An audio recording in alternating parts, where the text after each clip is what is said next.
Hello and welcome, I am Carynx, and welcome back to Dark Souls 3. It is currently Monday, the 11th of January, as you can tell in the top left corner, so it's been a couple of days since I last recorded any Dark Souls related content.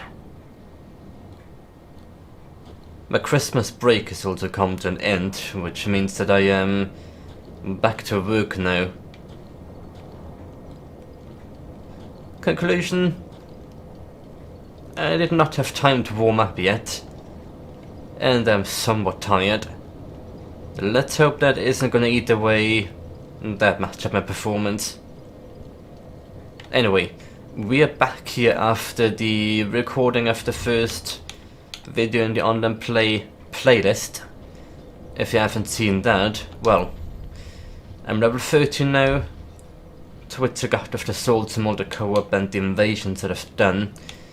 Got some more Covenant items out of that as well.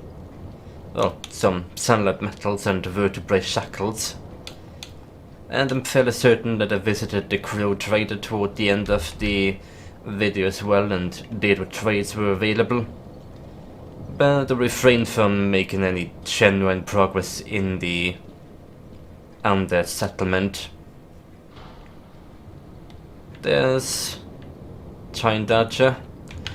Right, there's quite a few item descriptions to read still. I will get to that when we visit Filing Shrine the next time. For now, I'm going to beat up this Hollow Manservant.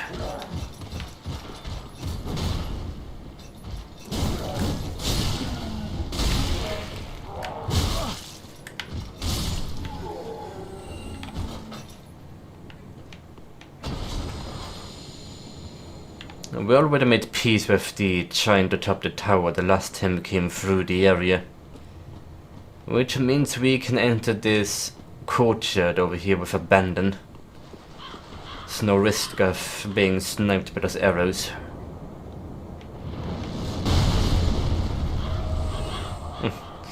The same can't be said for the hollows in here though. But yeah, the arrows cannot hurt us anymore in any capacity.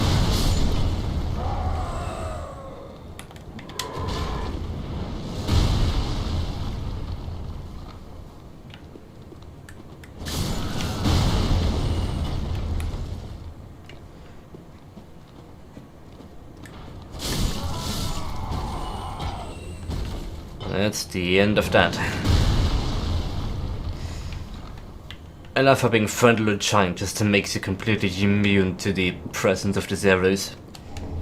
It's not how physics work, but it is how Dark Souls 3 works. And I shan't complain.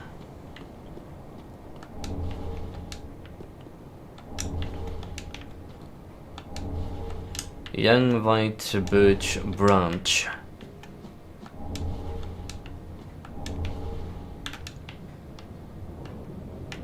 Pretty sure there's 3 of them we just got. Arrows of a giant rain down beside the white birch. So they do. And that will include all the other white birch trees that we're going to run into over the course of the early game.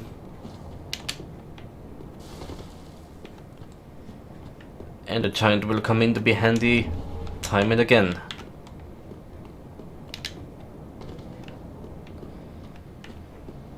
But for now, let's finish looting this area.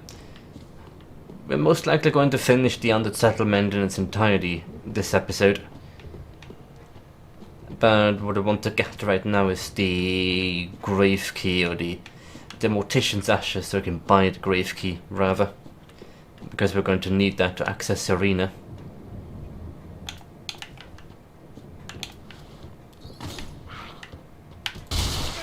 Really? You hit with that?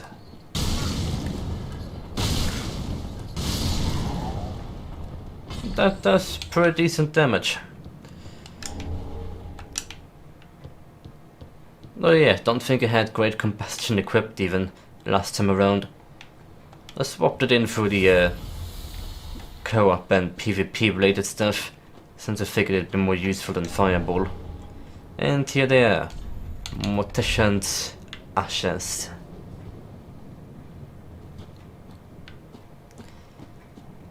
I'm not gonna ask how that happened. That Egan went to imprison Irina within that cell. For her own protection, one would assume. And then the key made its entire way this way. Hello. And incoming. Right in your face.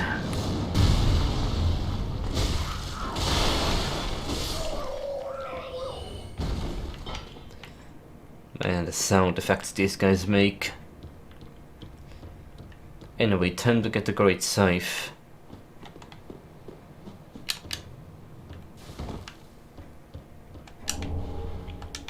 Oh, there will be so many item descriptions to look at once I get back to Firelink Shrine. And all that's left is opening the shortcut up ahead, and then we can safely return to the shrine. Because this is the boss room right here. And there's still a lot of summons around the place. I do have a Corvian Great Scythe by the looks of it. And the Firekeeper set. Very interesting choice of equipment. As I'm seeing a lot of summon signs.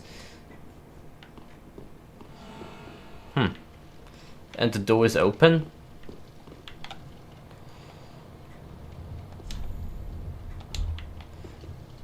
Did I actually open that last time? Could be. I know I did run here at some point to put my summon sign down directly before the boss room to get summoned for the fight. I might have already opened the door at that time. Either way, I'm going to make a dash back to the bonfire, and then we'll go to Firelink Shrine. The item descriptions await.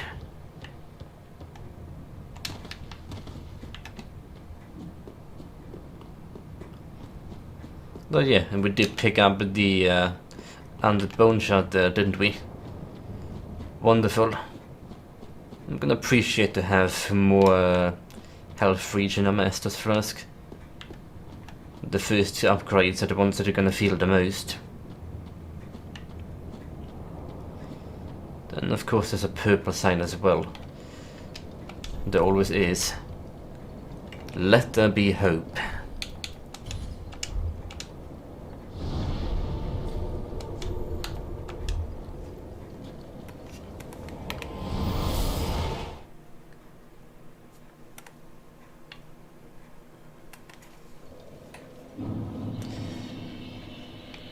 Yeah.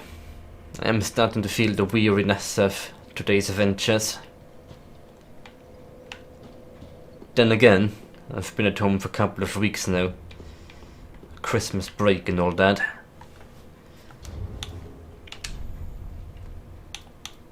Now then, the first thing we have in here is this undead bone shard. No, the icon makes it look a bit more than just a shard. Undead bones that yet burn, casted into the shrine bonfire to boost the recovery provided by the Estus Flask. The bonfire cinders are the bones of undead, and the bone that still burns is a fresh cinder indeed. Before feeding upon death, one must first pray to it. And so we get more powerful Estus regen. What is not to like about that?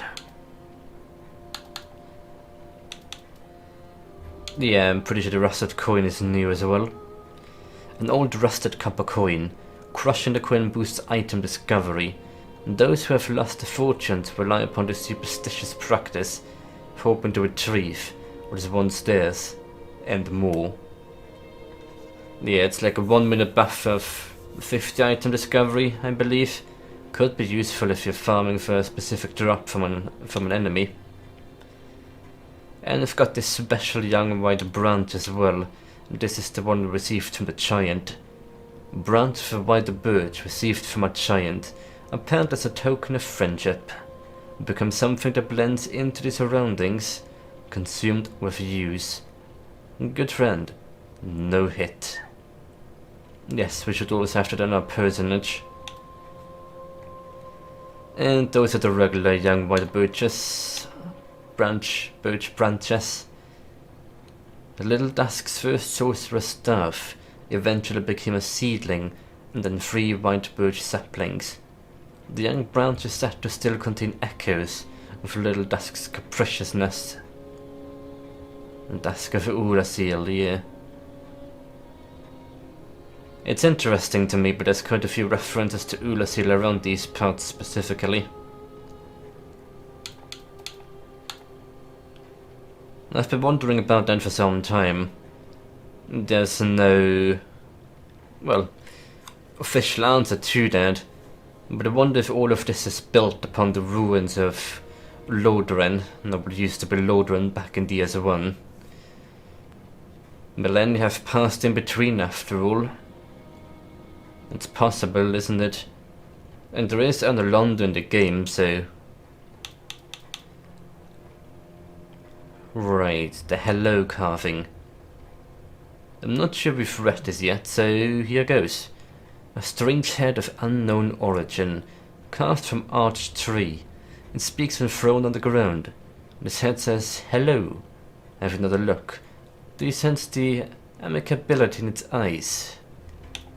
And then there's the help me one, which is definitely new. This head says, help me. Look again. Can you hear the desperation of its play?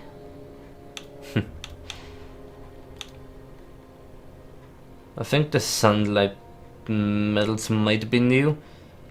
I don't believe we've had any beforehand. A medal received by members of the Warrior of Sunlight Covenant for victory with the final foe when summoned. The summoner also gains the same medal. The medal, engraved with the holy symbol of the sun, is slightly warm, and reminds one of the great honor of a shared victory. Indeed. And of course I've got this pale tongue here, proof of a red orb invader's victory over a host of embers. Claiming tongues as trophies was originally the practice of an infamous troop of invaders who offered them to the speechless goddess. That reminds me we can now progress Leonhard's questline as well. Might be doing that as I go to the pod-filing shrine. And then we've got the vertebrae shackle. I'm quite certain we've had that one already since we beat Hodrick. The seed of a giant tree. Well, there's nothing else to look at this way. We've got the Mortician's ashes. Ambrel Ash is a resident of the undead settlement who made a living burying corpses. With this, the shrine handmaid will prepare new items. Yeah, that's the Ambrel Ash items that the shrine handmaid was talking about very much at the start of the game. Giving her these makes her, with some magical ways, produce new items for sale. I believe some of the spells in here are new as well. Let's just read all the pyromancies. Fireball. Elementary pyromancy that is often the first learned. Who wants a fireball? To use pyromancies, equip pyromancy flame, and tune a pyromancy at a bonfire. Pretty basic. Fire surge. Pyromancy of Carynx of the Great Swamp. Emits a constant stream of fire. Carynx is a venerable pyromancy of an older mold, said to have restored a number of spells lost at past, amongst which this is the most well known. Well, I've never had that much use for fire surge before. I suppose it has its applications. And great combustion, and this is quite powerful. Pyromancy improves upon combustion and creates a powerful giant flame in hand. A very powerful yet simple spell to use. Pyromancy is to at once know fear and longing, and the resultant power of which depends on both the caster's intelligence and faith. I just about have the stat requirements for it too. And Flash Sweat. Intense sweat increases fire damage absorption. Then the returning ones from all the way in the first game. Unique pyromancy of the Great Swamp, associated with Carmina. Intense sweating increases the fire damage absorption. That is actually rather gross. An influential pyromancy that internalizes flame, likely forming the foundation for many subsequent spells.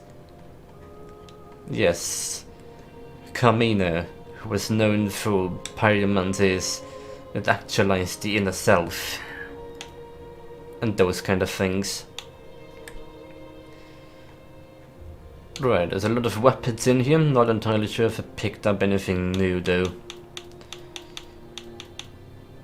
Oh, I generally don't know if there's anything new here, except for the reinforced club. We'll literally just pick that up. A club made more deadly by the attachment of numerous nails to its heads. The nails allow the strength weapon to be lacerating, but the damage caused by the insertion has reduced its durability, making the weapon fragile. Same as in the previous games. Low durability. But interestingly, this one has bleed. The previous iterations of Dark Souls had just had increased the base damage over the normal club. And we also have the large club, which I believe is new. Large wooden club requires considerable strength to wield. Characterized by savage leaping attacks, its weight makes it easier to break the guard of shields.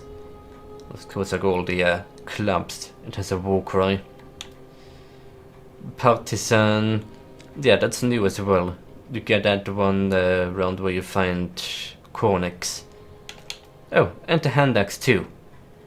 A crude hand axe that serves both as a weapon and a tool of many uses. Favored by pyromancers of the Great Swamp, this axe is a short range, but only moderate weight, and reasonable damage. Easily wielded and more powerful than it appears. Yeah, I'm pretty sure that is still the starting equipment for the pyromancer. And of course I've got the partisan. A spear with blade attached to broad point. Long reach and can be used to shield up. This weapon can utilize its blade for slicing attacks, and is generally adaptable to many situations. But in cramped quarters, it slices ricochet of walls. Spin sweep. Sweep foes in large spinning motion, utilize momentum transition and overhand strong attack smash. It's the same as you have, right? Yes, it is. I wonder if this is also true combos then. And we have the Lofregnant Long Spear. I've already read this one a while ago. And the Great Scythe, which we just picked up. And the scythe, it has blade. And it looks badass. And do not have the stats for it.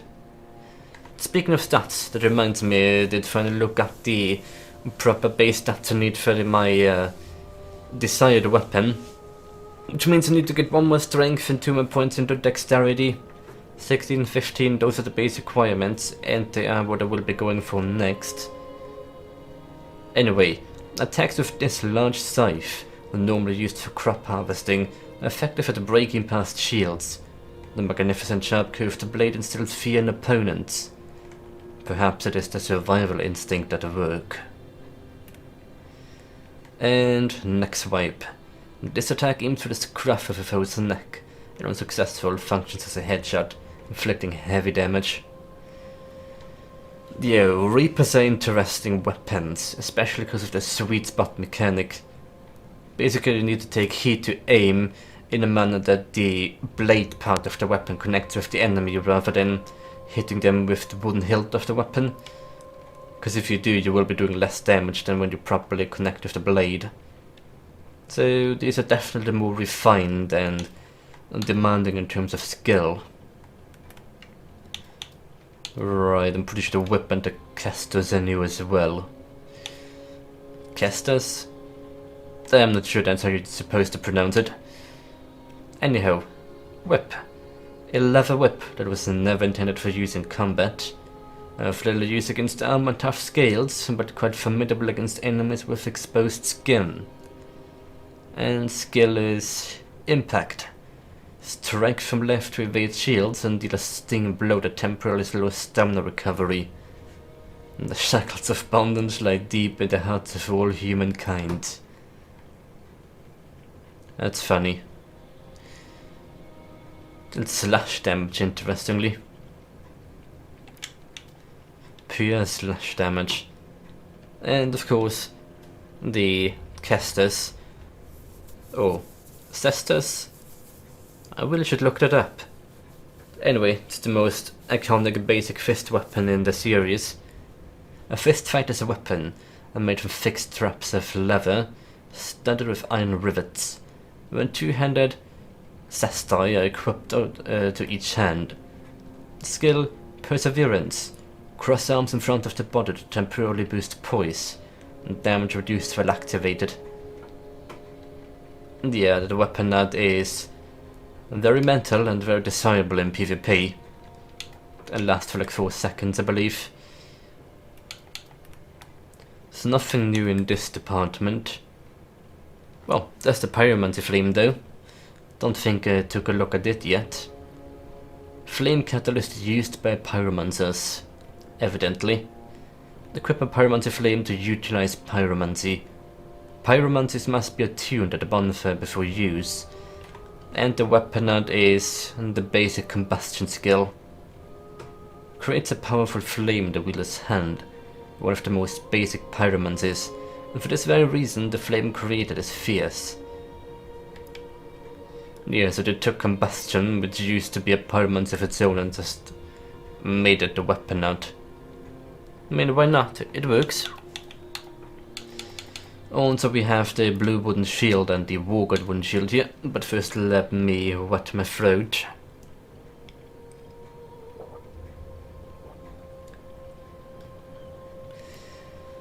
A wooden shield painted bright blue, and a symbol of clerics who have become undead. Close to a small shield in size. The wooden shields are light, manageable, and have a relatively high magic absorption. And of course it's the starting gear for the cleric. It is stronger than the east-west shield, interestingly. Marginally, but still stronger. With the one interesting exception being the lack of dark resistance. That's rather telling. And yeah, the warguard wooden shield. No, I've read this one before, I remember remarking upon it. But we do have some new armor pieces to look at. Lucatiel's mask. That is one of the items I got from the Crow trade. Mask attached to a ceremonial hat. The holder once fought valiantly with this mask, but feared the fading of herself, and implored a comrade remember her name. Perhaps that is why this gentleman's mask is named after a woman. Yeah, it's the mask of Lucatiel from Dark Souls 2, of course. And we've got the Northern helmet, which is the warrior starting set. An iron helm of a stalwart Northern warrior, engraved with an ornate pattern. Iron defensive wear grants superior stability, and being from the north, it should also offer resistance to the cold. I do appreciate the logic behind that. It's Northern armor. It's made of metal. Of course it provides frost resistance. And we've got the cleric set as well. Hat worn by cleric turned undead. Typical attire for blue-robed travelers. It's said that they are entrusted with a duty, but still its nature is yet to be revealed. I think some of the cleric's pieces have unique descriptions, don't they? It's said that the blue-robed travelers are entrusted with a duty, and they bore large covers on their backs to ensure that they would not become seedbeds for spreading darkness. Unmistakable, vibrant blue robes. Yeah, they definitely are extremely vibrant compared to a lot of other armor pieces in the game. More importantly, the cleric starting class starts without a helmet, I'm pretty sure. It's curious when I find the helmet on this body. Looks like a weird beekeeper garment. Oh yeah, that is a lot of frost resistance, to be fair. Almost as much as the mirror set, but significantly heavy, of course. Born by mirror knights, sent on journeys. This hard leather vest is bestowed only upon proven knights. Knights travel far to fulfill their sacred duties, but few were ever able to deliver on their vows. I'm guessing this is a full leather piece of equipment.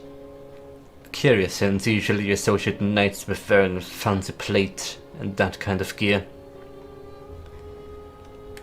But still, the leather armor is not to be underestimated. I don't think there's anything new here, really.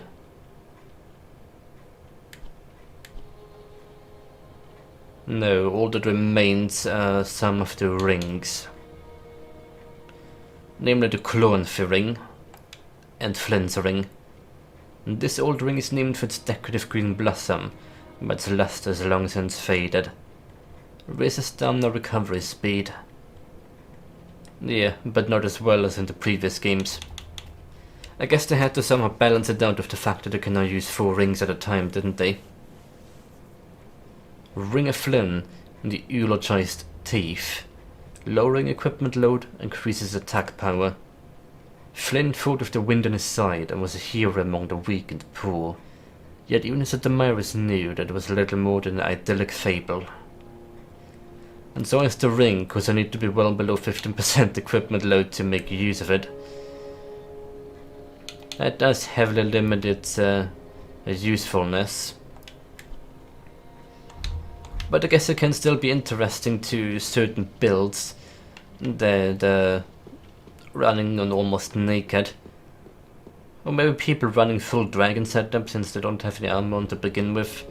Which is a lot less weight on their part. Anyway, Leonhard, look at what I have. It's a pale tongue. Well, hasn't it been some time? I'm Leonhard, the Ringfinger. Remember me? I slipped you those red eyes some time ago. You're making quite an effort of it, so I thought you might like to know. If you yearn for a proper red-eye orb, one that is uncracked, then kill the Dark Wraith, survivor of the land swallowed by darkness. The Dark Wraith. For many ages, in the deepest cell in all Lothric. And of course you happen to have the key. I can see it in your eyes. If you didn't invade, didn't pillage, whatever would you do? I don't think you've got the right marker, Leonhard. But still, invasions are a curious thing.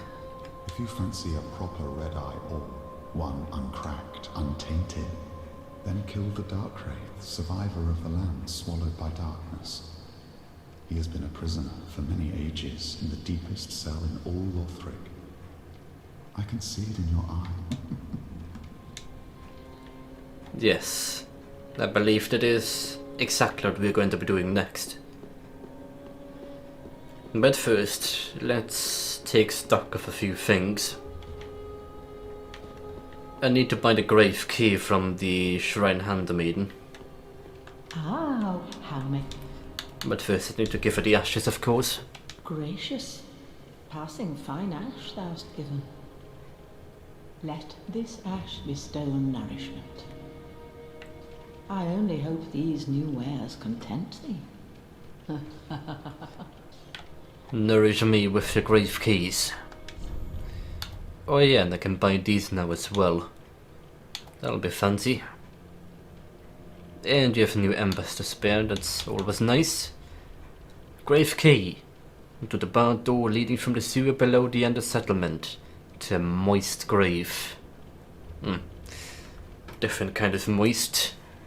The grave, which no longer receives visitors, was once the site of a statue of Velka, goddess of sin, and was believed to pardon wrongdoing and lift curses.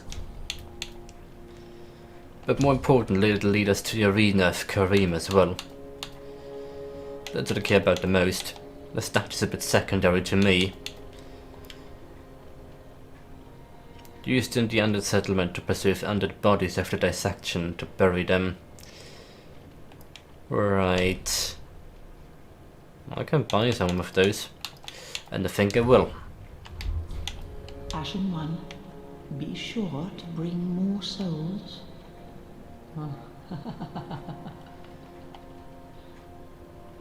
Reckon I will. Eventually. I don't like the bundles. But the reason will be mighty useful. Greyrat isn't here at the moment because I did already send him to pillage toward the end of the dragon. Oh, I know what you're referring to. You get an upvote for that. I don't have an Estus shard, just the bone shard. Well, I should be turning that in over this way. And I believe that's everything already. I doubt there's anything else to do here. Not right now. So I will burn the end of the bone shard and be on my way.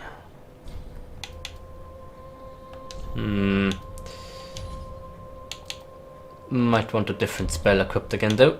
There we go. And one thing actually, how many Titan enchants do we have precisely? 2. And I need 6 to get my longsword to +3, which should really be my priority over any other upgrades. Okay then, let's go. Back to the high wall of Lothric and the tower on the wall. Because now we finally have the key to the unlocked door down there.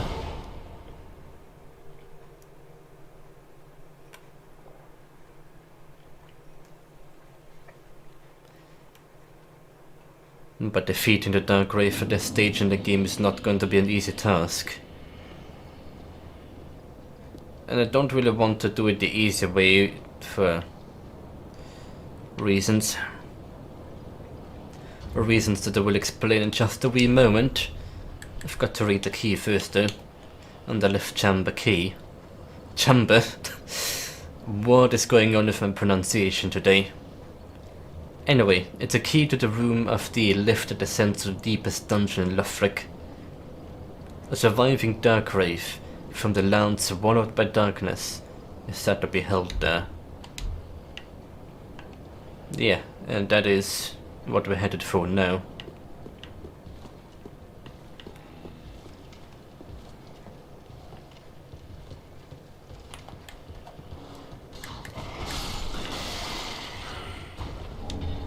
Thanks to the throwing knives, I guess.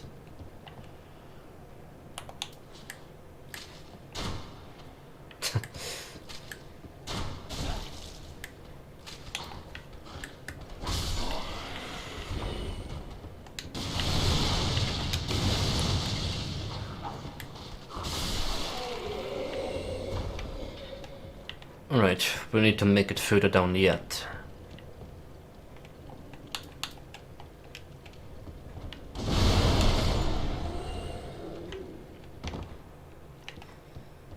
An item. Kind of you. The halberd. And here we go. I'm growing anxious already. So yeah, the Dark Wraith is going to be tad challenging to beat at this stage in the game. However, we could just aggro him and get him to chase after us, having him drop down into the lift, the chute below us, making him fall to his death. I would still receive the red eye orb that way since it's directly added to the inventory upon defeating him. However, I would lose out on looting his body. And I'm rather interested in the potential loot he could have. So, I guess we'll need to strategize. I definitely want to boost my item discovery here. I want to get the green blossom going. I have the blue tear stun ring on still, and we're gonna go magic shield over here. Magic weapon over here. That does fuck all in terms of damage. That's better.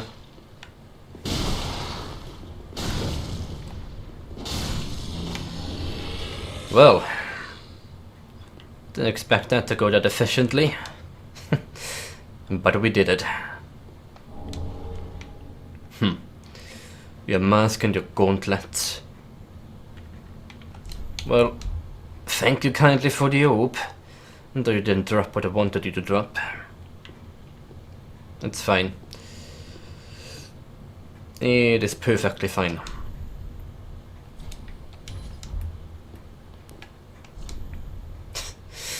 Time for dark.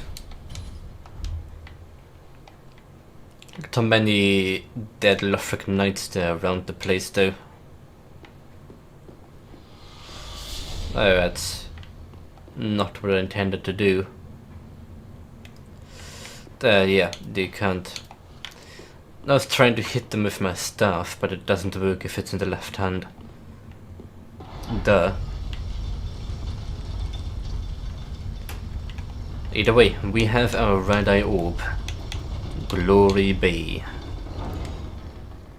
Invade other worlds and to will. Defeat the host of embers of the world you have invaded to gain the strength of fire. The Radii orb is rooted in a tiny land swallowed by darkness long ago. Some choose to put the orb to other uses, to embark on this path, enter the service of Rosaria in the Cathedral of the Deep. Yes, it's a relic from Darkstalker Calf, the Darkgrave Covenant back in DS1.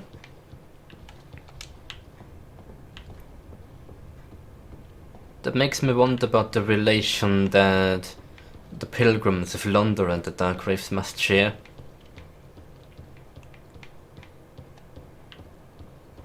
They seem to originate from the same, say, creed. But the Darkgraves don't appear to follow the same goals as those of London do. It's a curious thing, that. Anyway, back to Filing Shrine for a moment.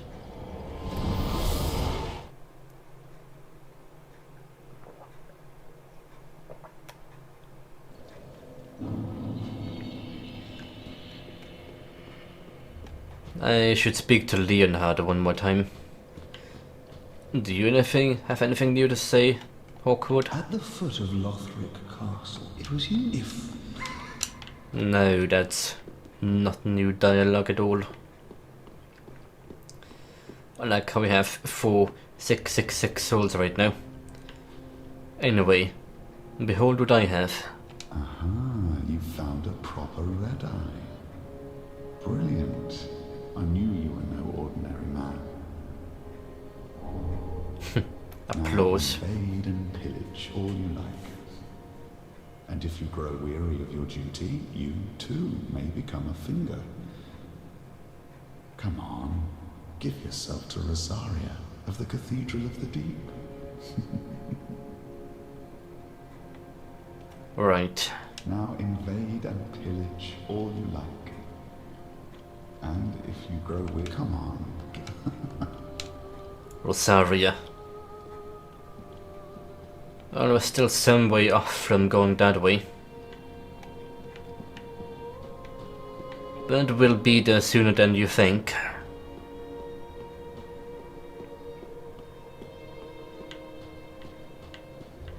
It's not that far off anymore in the grand scheme of things, is it?